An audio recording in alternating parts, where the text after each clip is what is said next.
네, 여러분 안녕하십니까? 국힘당의 당대표를 뽑는 전당대회가 분위기가 이제 뜨거워지고 무르익고 있습니다. 당대표 도전을 한 사람 중에 한 분입니다. 윤상현 의원님 모셨습니다. 어서 오십시오. 예, 안녕하세요. 일단 당대표 얘기하기 전에 오늘 그 이재명 출두하는 거 보셨어요? 예, 갔었습니다. 갔어요? 현장에 직접 갔었어요. 현장에? 아, 예. 거기 그 현장에 무슨 아니, 애국 시민들 응원하러 갔었어요. 아, 애국 시민들. 예. 애국 시민들 많이 나왔대요. 많이 나왔습니다. 아니 그 저쪽 예. 개딸들보다 압도했다면서. 우리 쪽이 많았습니다. 우리 쪽이 많았다고 예, 그러더라고요. 그 전에는 예. 그 이재명이 예를 들어서 재판이 있을 때는 개딸들이 엄청 많았대요. 근데 예, 예. 개딸들 숫자는 줄어들고 우리가 이번에. 우리가 훨씬 많았습니다. 근데 그래도 그 쉿하니까 또 우리 착해. 쉿하니까 쉿해서 이재명이 되도 않는 소리 떠들게 하더라고요. 이거 뭐야? 그러니까 이게 제가 아침에 요거 나가서 지워주고요. 요건 예, 광고는 지워주고요. 예. 예. 이건 뭐야? 제가 아침에 나가서 아 거기 현장. 예, 연설하던 현장 사진. 아 현장에서 연설했어요? 예. 예. 이게 그 성남지청 앞. 성남지청 앞. 아, 그러니까 이재명 출두하기 전에. 출두하기 여기서. 전에, 예. 오. 출두가 한 10시 한 반. 좀, 예, 10시 20분 반. 지나서 예. 출두를 했어요. 그랬고 요거는 그 전에 몇 시입니까? 예, 10시 전에. 10시 전에. 아이고 참. 야, 그 우리 보수 우파 시민 너무 착해. 거기서 이재명 떠들지 못하게 고함을 질러야지. 이재명이가 쉿하니까 조용히 또 있더라고. 근데 경찰이 너무 에어싸서 예. 예, 그런 것도 있나? 예, 경찰들도 많이 나와 있었죠. 예. 그 윤상현 의원이 좀 막지 그랬어요. 예. 조용히 해, 이재명 이렇게 좀 한번 맞짱 뜨지 그랬어요. 예. 이재명 그 오늘 표정이라든가 이런 거 보고 어떻게 느끼세요? 이재명은 아마 이 단군 이래 그래? 정치인 중에 저렇게 많은 이 비리 의혹의 종합 세트다. 최고지. 예, 공직선거법 위반 있죠. 대장동, 백현동, 성남FC 후원금, 또 뭐 변호사 위반. 대납, 또 뭐 법카 의혹. 솔직히 이게 한두 가지가 아니라 가지가 한두 종합 외울 수가 비리 의혹 세트거든요. 대북 송금도 있고. 예, 대북 송금도 쌍방울 있고. 뭐 예, 그래서 이게 이제 성남지청에서 이제 요번에 이제 수사를 해서 결국 오늘 출두를 했고 출두했는데 정말로 민당 지도부가 전부 다 나갔어요.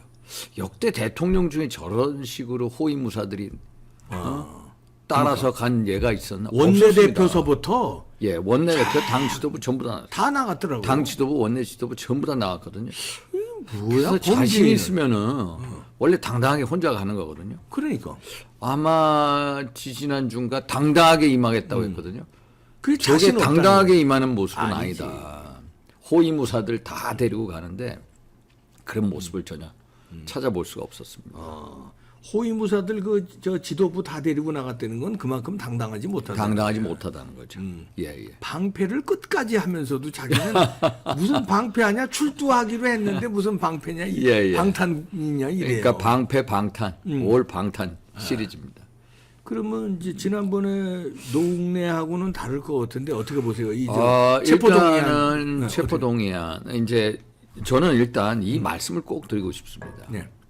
박근혜 대통령이 옥고를 4년 9개월 치르셨죠. 그렇죠. 네. 박근혜 대통령한테 씌워졌던 여러 제목 중에 하나가 삼자 뇌물죄입니다. 네, 제3자 뇌물죄. 삼자 뇌물죄가 뭐냐면은 소위 말해서 삼성물산하고 제일모직 합병권에 있어서 당시 이재용 부회장의 청탁을 받고 그거에 대한 대가로 제3자 뇌물이 최순실한테 갔다는 거거든요. 그런데 박근혜 대통령은 당시 최순실한테 삼자 뇌물, 뭐 말 같은 그런 지원이 간다는 사실도 몰랐고, 또 삼성 이재용 부회장으로부터 청탁을 받은 게 없습니다. 그래서 묵시적인 청탁이라고 얘기해요. 명시적인 청탁도 아니고 묵시적인 청탁을 받아서 제3자 뇌물을 최순실이 받았다. 해가지고 처벌을 받으셨어요. 그럼 이재명 같은 경우에는 대입을 하면요. 2014년, 2018년 성남시장 재직 시절에 두산 건설을 위해서 소위 말해서 땅, 의료용 부지를 4단계 등급, 용도 변경을 상향시켜 무려 4단계. 4단계입니다. 4단계를 시켜주고 성남 FC 9단, 물론도 여기도 3자입니다. 제3자한테 50억이라는 후원금이 왔다는 거거든요. 근데 여기는 명시적인 청탁이 있었다는 거거든요. 국회의원들이나 두산건설 관계자들 통해서 명시적인 청탁이 온 거고 또 내부적으로도 어떤 여러 차례 시장한테 보고가 이게 삼자 뇌물죄 소지가 있다라는 거고 또 성남 FC에 50억이 간다는 사실도 알았다는 거고 그럼 박근혜 대통령이 제3자 뇌물죄로 옥고를 치셨으면은 이재명 대표는 중하면 중하지 더 중하다는 겁니다. 이거는 명백한 삼자 뇌물죄. 아니 액수도 그렇고 저기는 박근혜 대통령은 말 몇만 빌려 탄 건데 아니 이거는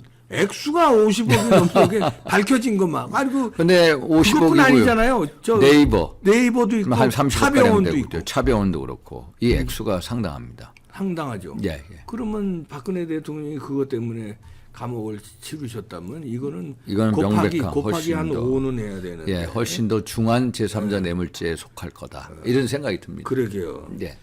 자, 그때 엊그저께 왜 출마 선언했잖아요. 예. 출마 선언 이거 여의도 국회도 아니고 예. 박정희 대통령 생가에서 한 이유가 있습니까? 이유가 있습니다. 야, 윤상이는 왜 수도권 당 대표를 얘기하면서 왜 박정희 대통령 생가로 가? 왜 거기 가서 또 기대, TK에 막 기대. 왜 기대냐? 근데 사실 박정희 대통령 생가를 간 이유는 박정희 대통령은 대한민국을 이렇게 가난해서 부를 일궜고 무에서 유를 창조한 혁신적인 그렇죠. 진취적인 지도자거든요. 그게 박정희 정신의 본질 아닙니까? 그렇죠. 박정희 정신을 일깨우러 갔습니다. 소위 말해서 박정희 정신은 가난해서 부를 풍요를 무에서 유를 창조하지 않았느냐. 진취적이고 전략적이고 혁신적인 거다. 그러면 우리 당의 모습을 한번 봐라. 우리 국민의힘은 한마디로 영남 자민련입니다. 그렇지. 의석수가 서울, 경기, 인천 121석이 있는데 우리 21대 총선에서 17석밖에 얻질 못했어요. 거의 수도권에 국회의원이 없습니다. 대전에는 한 석도 없고요. 그러면은 왜 우리 지도부는 영남 지도부고 왜 민당호하고의 싸움의 전선이 왜 낙동강까지 내려가 있느냐. 왜 한강까지 진격을 못하느냐. 박정희 대통령이 살아 계셨더라면 정말로 우리 당의 모습을 보았으면 얼마나 통탄하셨겠느냐. 전국 정당이 아니라 영남 자민련으로 쪼그라들고 있는 이 국민의힘을 어떻게든 전국 정당, 수도권에서 사랑받고 각광받는 정당으로 만들어야 될 거 아니냐. 그러려면 박정희 정신이 필요하다. 박정희 정신을 본질로 해서 그것을 일깨워서 수도권으로 진격하자. 수도권을 진격하는데 윤상현이 나서겠다. 이런 메시지를 드리더라고요. 메시지를 그래서 박정희 대통령 생가에서 하셨구만. 근데 거기다가 하나 저 포인트를 하나 제가 코치를 하나 해드린다면 박정희 정신 플러스 지역구 인천이잖아요. 인천 상륙작전 하겠다고 나와야지. 인천 상륙작전으로 다 끊어버리겠다. 인천 상륙작전도 대단히 힘든 5천분의 1의 확률을 가지고 했거든요. 그걸 한 거 아니에요. 그래서 인천 상륙작전도 혁신적인 거죠. 그렇죠. 정말. 그렇게 자 그리고 근데 우리 윤상현 의원님 미안한 얘기지만 면전에다 대고 지지율이 지지율 낮습니다. 낮아. 왜냐면요 제가 이거 뚫을 수 있겠어요? 뚫을 수 있습니다. 무소속에 한참 있지 않았습니까? 그렇지. 2016년도에도 무소속 있다 복당했고 2020년 총선에서도 친박 공천 학살이라 해가지고 또 학살하지 않았습니까? 또 뭐 당권 정지시키고 그래서 무소속이 한참 있었고 또 이 무자비한 이 문재인 정부에서 정적인 기소를 하지 않았습니까? 선거법. 그게 완전히 클리어돼서 끝난 게 지난달 끝났습니다. 지난달? 지난달에 끝났습니다. 지난달 끝났어요? 2심을 이제 가을에 무죄를 받고요. 대법원에서 또 지난달에 확정이 됐거든요. 그래서 그동안에 활동을 할 수 없었습니다. 그러니까 지금 나오는 여론조사는 국민 전체로 한 인지도 조사거든요. 보면 당 뭐 원내대표나 대통령 후보를 하셨던 분이거든요. 당연히 윤상현 하면은 우리 이봉규 선생님 이 과거에 10년 전에 많이 알았어 지금은 많이 잊혀졌더라고요. 그렇게 빨리 잊혀지네. 그런데 이제 후보 등록을 2월 달에 후보 등록하고 윤상현 하면 모르는 사람 어디 있어? 정치권에서는 아는데 일반 국민들은 모릅니다. 아니 근데 지지율 해석을 또 그렇게 하나? 그래서 이게 네. 결국에는 이제 후보 등록을 2월 달에 하고 예, 이제 구도가 명확해지고요. 예. 그러면 이제 이 뭐 지지율도 출렁일 거고 또 컷오프라는 게 있지 않습니까? 컷오프를 통과해야 됩니다. 컷오프. 컷오프 4명인가? 4명. 컷오프를 통과를 하면 그때부터 윤상현이 보이기 시작할 달라진다. 거고요. 그리고 가장 중요한 게 수도권 대표를입니다. 수도권에서 대표가 나와야 된다는 게 아마 수도권 대표를 선호하냐 영남권 대표를 선호하냐 아마 여론조사하면 한 7대3 이상일 겁니다. 수도권 대표. 민당도 한번 설문조사 해봐야 민당도 한번 보세요. 이재명 대표부터 그 밑에 있는 최고위원들 전체가 수도권 의원이고요. 비수도권 의원이 한 사람도 없고요. 원내 지도부도 박홍근, 진성준 전부 다 수도권 지도부입니다. 그래서 전략적으로 보면은 수도권 지도부가 아주 타당성이 있거든요. 그래서 왜냐하면 영남이라는 게 국민의힘이 거의 장악할 거거든요. 호남은 이제 민당이 석권할 거고 그러면 수도권 120몇 석을 가지고 싸울 수밖에 없는데 수도권의 대약진을 이뤄낼 사람이 누구냐 이런 면에서 말씀을 드립니다. 수도권 대표는 이제 이 강세를 이어가게 되면은 이제 대반전이 일어날 수 있다. 수도권은 뭐 윤상현 혼자가 아니라 이제 안철수도 수도권. 안철수도 의원도 있는데요. 수도권 있고. 예. 안철수 의원은 뭐 저 같은 험지는 아니고요. 안철수 의원은 이제 분당갑. 분당갑. 제가 공천심사위원장 하지 않았습니까? 그렇지. 작년에 제가 공천을. 그렇지. 상대적으로 험지는 아니고. 험지는 아니고요. 근데 저 같은 경우는 뭐 인천 같은데 여러 가지 어려운 상황에서 공천 탈락도 하고 무소속 연거푸 살아오고 결국 수도권 민심을 아는 게 중요합니다. 수도권 민심에 예민하게 반응할 수 있는 전략적 마인드가 있어야 되는데 그런 면에 있어서는 자신한다. 지금 윤심이 중요하다고 그러는데 예. 그 우리 윤상현 의원도 윤씨고 예. 윤씨 본이 하나예요? 아니 여러 개 본이 있습니다. 그 우리 윤석열 대통령하고는 어떻게 돼요? 윤석열 대통령 파평윤 씨고요. 우리 저는 경상남도 함안군 칠원면이 있거든요. 칠원윤 씨입니다. 칠원윤 씨가 있어요. 예. 처음 듣는다. 칠원윤 씨가 있습니다. 그럼 어떻게 보면 그 동문은 아니시네요. 예. 같은.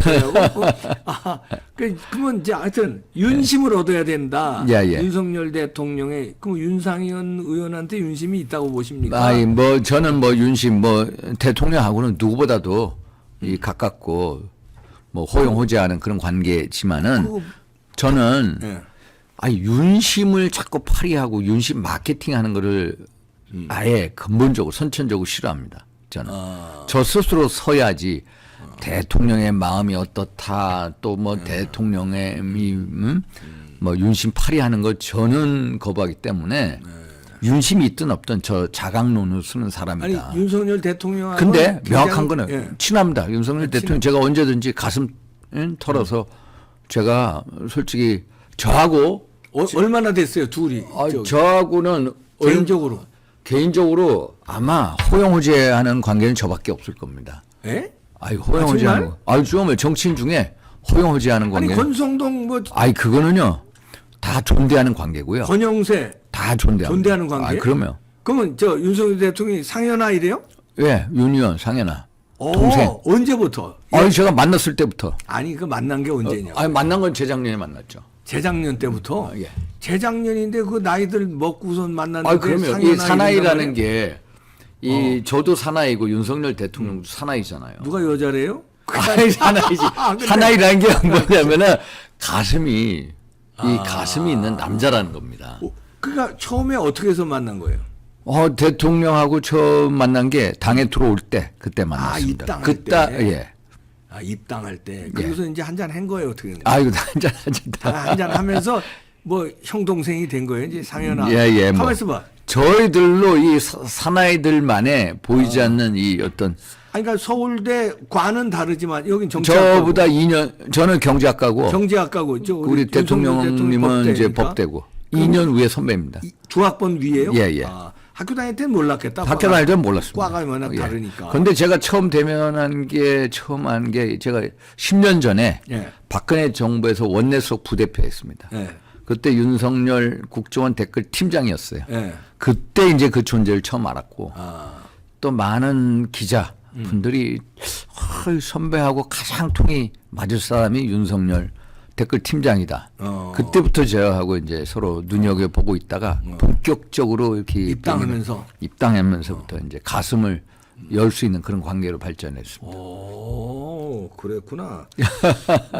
그래서 뭐 그런데 윤심이 윤상현 의원한테 있는 것 같지는 않아요. 지금 왜냐면 거기 저 예? 김장년대. 김장년대 제가요 명확히 말씀드리는데 김장년대도 윤심 8입니다. 아 그래요? 그럼요. 아 거기 뭐 윤심들이 다 붙는 아 거 윤심이 같은데? 붙는데 그 윤심 딸랑이들이 붙는 거고요. 솔직하게. 아 진짜. 우리 집단은 제가 당대표 나오려고 하는 이유도 예. 저런 현상을 혁파하기 위해서 나옵니다. 어떤 지 앞에 레민같이 그 눈앞에 이익만 쫓아다니는 저 국회의원들의 모습을 보면서 야 큰일이구나. 저 당 저렇게 놔둬서는 대통령 선거를 장담을 쏟겠구나. 이 당에 고질적이고 병폐적인 DNA를 혁파시키겠다. 예. 저게 어떤 윤심 파리 윤심 마케팅하고 거기에 많은 의원들이 동조하잖아요.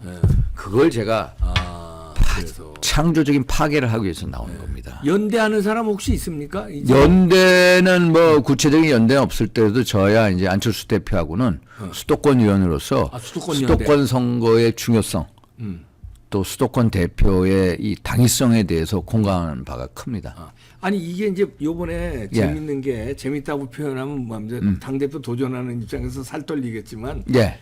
우리 국민들 입장에서 보면 이번에 이제 컷오프 일단 4명이고 예, 예. 이번에 중요한 게 당신 100%도 중요하지만 결선 투표예요. 결선 투표. 그럼 이제 과반을 예를 듭니다. 예, 예를 예. 들어서 김기현이 됐든 무슨 안철수가 됐든 윤상현이 됐든 누가 됐든 과반을 못하면 1, 2등이 결선 투표하잖아요. 예, 예.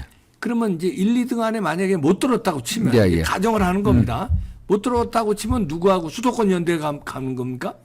우리는 기본적으로 수도권 수도권 연대. 당대표입니다. 수도권에서 당대표. 만약에 예를 들어서 4명 컷오프에 올라가서 돌풍을 일으켜서 결선에 올라갔다 둘 중에 하나. 예. 그러면 이제 수도권이 다 윤상현 미는 거예요? 수도권은 수도권 쪽으로 쏠립니다. 미는 거예요? 그러면 안철수, 윤상현 다 그냥 수도권에 있는 분들은 이 수도권에서 정치를 하면서 너무나도 처절하고 절박합니다. 그 근데 연대의식이 있구나. 왜냐면은요.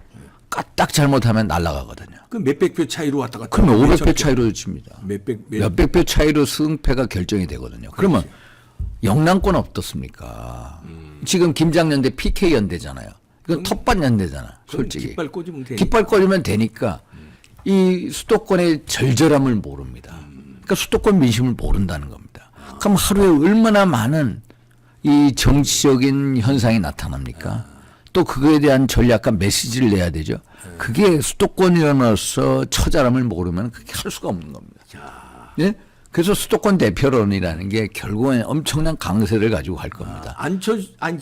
예. 나경원 의원은 수도권인데 나경원 의원하고도 이 연대가 되는 겁니까? 어떻게? 나경원 의원도 저하고 똑같은 생각을 가지고 있습니다. 수도권 의원이 돼야 돼요. 그러면 제가 지난번에도 대구 갔을 때 옆에 있는데 나 의원 어떻게 생각하나 그랬더니 저하고 같은 생각이라고 말씀하시더라고요.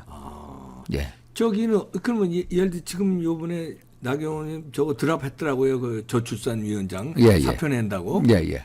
그러면 당 대표 선거에 나갈 것 같습니까? 아니면 그것까지도 드랍할 것 같습니까? 그게 이제 저출산 부위원장은 이제 사퇴를 했고 그러나 기후 대사직은 남겨뒀습니다. 이게 또 키포인트입니다. 저출산 왜 남겨뒀을까요? 저출산 그 부위원장은 내려놓은 게 결국 이제 대통령실하고 여러 관계, 또 본인의 발언으로 인한 여러 가지 오해, 또 무리를 일으킨 거에 대해서 본인이 이 직은 책임을 갖고 빠졌는데 기후 대사직은 그대로 있거든요. 그래서 본인이 결국은 판단할 문제입니다. 참 이게 만약에 기후대사까지 다 팽개치고 나간다 하면은 야 기후대사하고 저출산 부위원장 자리를 받을 때는 언제고 또 본인이 그거를 욕을 했다는 거거든요. 그런데 당대표를 하러 또 이거를 걷어찬다? 그러면 그게 어떤 이미지로 비춰질까? 이런 거에 대한 고려도 참 많이 할 겁니다. 그러면은 윤상현 의원 쪽에서 바라는 건 이거겠다. 나경원 전 의원이 안 나가고 예. 수도권 연대로 윤상현을 그걸 엄청 바라겠네. 나경원 의원은 나갈 것 같은데 뭐 지금 뭐 스탠스 보니까 어떻게 보여요? 나가면 저는 개인적으로 힘들 거라고 봅니다. 왜냐하면은 아예 나갈 마음이 있었다면은 그 두 자리를 요구하지도 않았을 거다. 두 자리를 달라고 했고 그 두 자리를 걷어차고 또 이거 간다. 또 그 많은 사람들이 어떤 여러 가지 질타 속에 또 이 무책임하다는 여러 가지 비판 이런 것 때문에 결국은 아킬레스건이구나. 예, 다 예. 자리를 달라고 그런 게. 예, 자리를 달라고 그게 아킬레스건이네. 예. 달라고 그랬으면 열심히 해야지 뭐 이런 게 따라. 이 여러 가지 명분적인 요소에서 약해질 수 있겠다라고 봅니다. 안철수하고는 어떻게 뭐라 그럴까 서로 우호적입니까? 아주 우호적입니다. 안철수 대표하고는 뭐 지난 제가 무소속에 오래 있지 않았습니까? 지난 그 재작년 4월 7일 재보궐 서울시장 선거 때도 저하고 여러 가지 논의도 많이 했고 또 사실 윤석열 후보하고 안철수 후보 만나게 한 것도 제가 가운데서 맞아요. 그때 맞아요. 제가 그랬지. 만나게 했고 그래서 또 사실 이 국민의힘하고 국민의당 있지 않았습니까? 예. 제가 이준석 대표 체제에서 처음에 통합으로 가지 않았습니까? 제가 안철수 대표한테 통합하지 마라. 통합하지 말아라고 그랬습니다. 왜요? 일단 통합하지 말고 대선을 나가라. 제가 이제 계속 어드바이스를 했거든요. 대선을 나가서 어떤 국민의당 이름으로 외연 확장을 해라. 중도로 확장. 그 다음에 같이 합치자. 그게 저의 전략이었습니다. 그게 이제 그거대로 됐고요. 그래서 결국 우리가 대선 단일화 후보 과정을 통해서 합당을 한 겁니다. 그래서 합당의 시기를 제가 계속 늦춰왔습니다. 그런 거는 이제 저하고 같이 상의하면서 해왔습니다. 요거 꿈꾸는 거 아니에요 혹시? 예? 요거 꿈꾸는 거 아니에요? 무슨 꿈? 그 과거에 예. 그 신민당의 그 40대 기술원 있을 때 YS DJ 이철승 씨가 1등이 YS, 2등이 저 DJ, 3등이 이철승이었는데 결국 3등이 2등 편 들어주는 바람에 역전하죠. 역전하잖아요. 예, 그 예. 역전을 대역전 노리는 거 아닙니까? 네? 그런 거 결국 정치하는 게 하도 변화무쌍해서요. 생물이지 모르지. 아이 모릅니다. 어떻게 될지 모릅니다. 알겠습니다. 예. 전당대- 정말로 모릅니다. 간신가. 저는 이제 요 정도까지만 하겠습니다. 왜냐면 하도 그 대표들 나누는 분이 많은데 제가 또 여기서 너무 과도하게 편을 들어준다든가 아니면 깎아내린다든가 그래야 제가 뭐 아무것도 아닌 제 유튜브가 제가 꼭 한 말씀 드리고 싶은 거는 말씀하세요 마지막으로. 대표 나오는 이유는 시청자분 말씀하세요. 일단 우리 국민의힘의 고질적이고 병폐적인 DNA를 없애야 됩니다. 그게 뭐냐면은 박근혜 대통령 탄핵하지 않았습니까? 그거. 탄핵에 한 결과가 뭡니까? 그래. 대한민국 망존하게 만들었죠. 무지막지한 문재인 정부를 태동시켰죠. 맞아요. 또 저 같은 친박 공천 학살했죠. 그래서 그 결과가 뭡니까?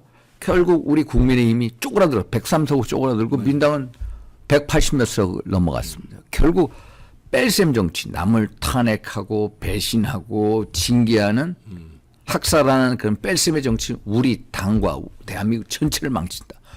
우리 덧셈의 정치를 하자. 우리 서로 원팀이라는 의식을 가지고 덧셈의 정치, 화합의 정치를 하자라는 거고요. 제가 이건 뼈저리게 느꼈기 때문에 말씀드려요. 그럼 왜 우리는 이렇게 덧셈의 정치를 못하고 뺄셈의 정치를 하느냐. 민당 한번 보세요. 조국이나 추미애가 이상한 얘기하더라도 김이겸이 김남국이 와가지고 옹호를 하잖아. 우리는 만약에 어떤 사람이 잘못을 해. 그럼 그 사람을 왜 단합을 못해? 단합을 못하고 너 나가. 출당해. 세상에 이런 정당이 어디 있습니까? 동지를. 자기가 뽑은 대통령을 민당하고 야합해서 쫓겨내서 탄핵시켜버리고.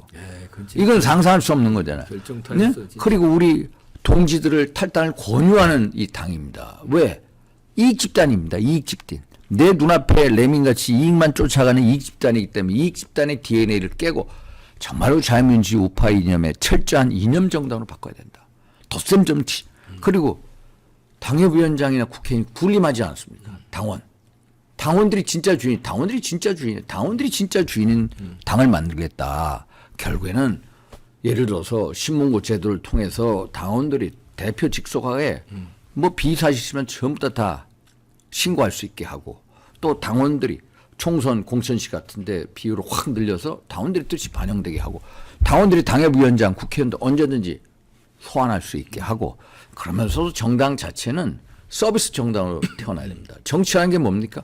서비스를 유권자나 국민들한테 제공함으로써 어떤 감동을 주는 거거든요. 우리 국민님이 감동이 있습니까? 감동이 없으면 감동을 주려면 야 예를 들어서 우리 책임당원이 한 달에 한 번씩 수요일 날 아침 7시에 나와서 30분씩 거리 청소한다든지 안 그렇습니까?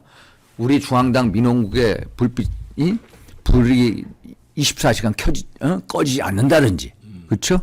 또 무슨 사고가 나면은 야 국민의힘 신고센터를 먼저 찾는다 이런 식의 서비스 정당으로 태어나야 결국은 우리 당이 바로 서고 그래야 윤석열 정부를 성공시키고 윤석열 정부 성공 얘기합니다. 윤석열 정부 성공 확률 얼마일 것 같습니다.